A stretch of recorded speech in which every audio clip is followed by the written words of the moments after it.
This is Rabbi Alon Ferenczi as part of a continuing series of Divrei Torah, words from the week's Torah reading, to give you something to think about as we head into Shabbat, something to consider over your weekend.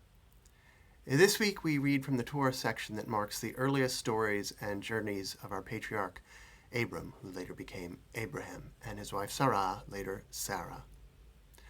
This week we observe Sarah's childlessness, her infertility, the difficulty the couple has in conceiving. Sarah offers her handmaid, Hagar, to Abram that he might conceive through her and thereby bring the family into perpetuity, into continuance, allowing the Jewish people, or at least Abram's clan, to continue indefinitely. Nonetheless, once Sarai offers this difficult exchange, complicated in many reasons for many pieces of gender and sexuality. Nonetheless, I want to focus on one. After Hagar conceives, Sarai experiences, if not jealousy, perhaps at least resentment, and says to Abram that he has wronged her. Chamasi alecha, my violence, my wound is upon you. To which our sages offer an amazing parable, I think.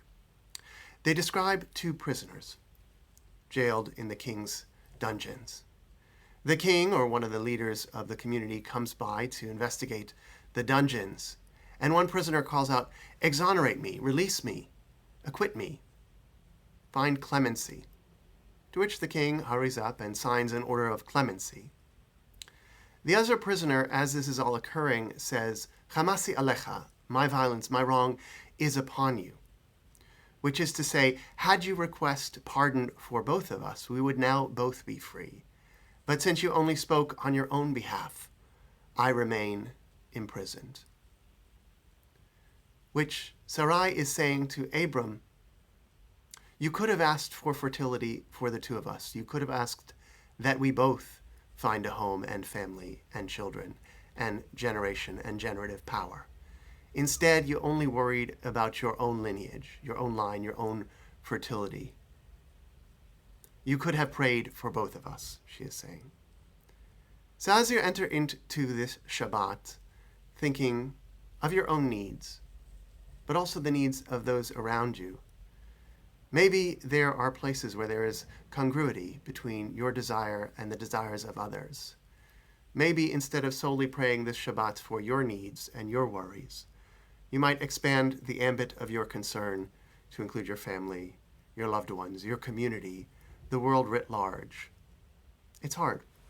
It's hard when we are mired in our own concerns and needs to remember others, to express gratitude, to express concern, to be humble and pray on their behalf. Says a Hasidic teacher, among the hardest things is to pray for someone else.